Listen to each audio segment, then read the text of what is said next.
የፓርቲያችን ከፍተኛ አመራሮች ክቡር ፕሬዝዳንት በቅድሚያ ጥያቄ በዚህ ደረጃ በዚህ ክብርና በዚህ ዕውቅና ተቀባይነት አግኝቶ ምላሽ ስላገኘው አክብሮት ይስጥልኝ።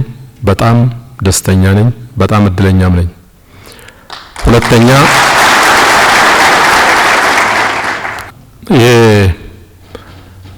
የ31 ዓመት ተኩል ከሞላ ጎደል የ32 ዓመት የአመራር ጉዞ በጣም ብዙ ስኬቶችንም ፈተናዎችንም ብዙ ጉዳዮችን ያየሁበት ከብዙ የሥራ ባልደረቦች ጋር የሰራሁበት በአንድም ሆነ በሌላ መልክ ብዙ ጉዳዮችን እንዳውቅ ያደረገኝ ዘመን ነው። ከጊዜ ወደ ጊዜ የአመራርነትን ዋጋና የኃላፊነት ሚዛን እየተገነዘብኩ እንድሄድ ያደረገኝ ነው። ወንድሜ ተመስገን ወደዚህኛው ቦታ ሲመጣ በቅድሚያ እንኳን ደስ አለህ ማለት ፈልጋለሁ። በሁለተኛ ደረጃ በተለያየ አመራር ቦታ በተለያየ ላደር እሱም በአመራርነት ቆይቷል።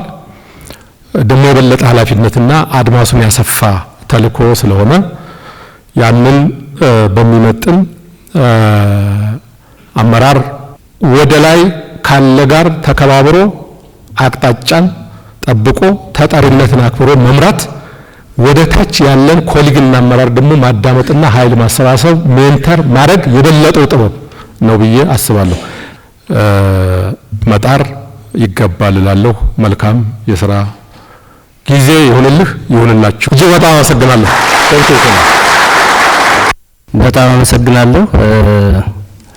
ክቡር አቶ ደመቀ ጋር ትንሽ ረዘም ላለ ጊዜ ነው የምንተዋወቅ እና በእነዚያ ሁኔታዎች ውስጥ በተለይ ሁለቱ በቀኝ በኩል ያሉ ሁለቱም አመራሮቼ በጣም ረጅም ጊዜ እንወያያለን እንነጋገራለንና እስካሁን ለሰጡኝ ድጋፍ፣ ለሰጡኝ ኮቺንግ፣ ለሰጡኝ አመራር ለፓርቲያችን ፕሬዝዳንትም እንዲሁም ደግሞ ይሄን በጣም ረጅም ጊዜ ያካበቱትን ልምድ እና ደግሞ በሁሉም ዳይሜንሽን በሁሉም ኢንቫይሮንመንት አገራቸውን ለማገልገል የወሰዱት ኮሚትመንት ሁላችንም ልምድ የምንወስድበት ነውና ለክቡር አቶ ደመቀም እንዲሁም ለክቡር አቶ አደሙ ለእናንተም ላቅ ያለ ምስጋና መስጠት ፈልጋለሁ።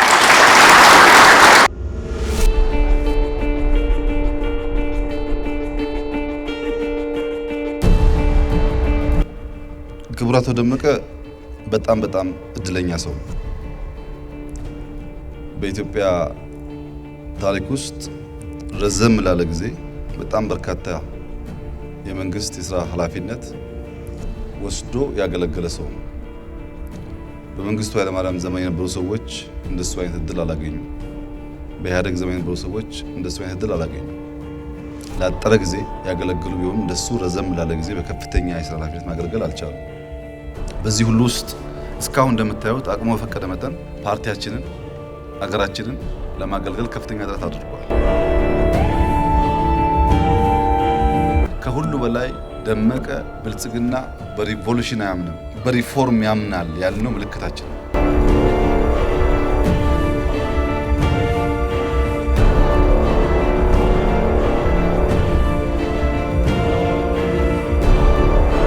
አምስት ዓመታት ብልጽግናን በከፍተኛ ኃላፊነት ሲመራ ቆይቷል።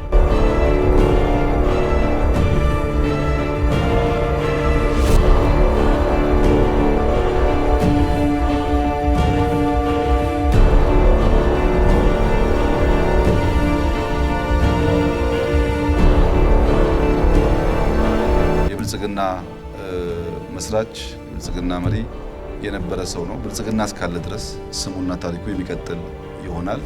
በዚሁ አግባብ አጠቃላይ ውይይታችን አስበን ተመካክረን ተነጋግረን ጊዜ ወስደን ዓመታት ተወያይተንበት የደረስንበት ውሳኔ መሆኑን ከምንም ጉዳይ ጋር ትስስር የሌለው መሆኑን የማዕከላዊ ኮሚቴ እንዲገነዘብና በዚሁ አግባብ ውሳኔ ሀሳቡ እንዲቀበል ለማለት ነው። አመስግነን አድንቀን አክብረን ነገም ሳንሳቀቅ ና እርዳን አግዘን ብለን ለመጠቀም የሚያስችል ልምምድ አንዱ የብልጽግና ምልክታችን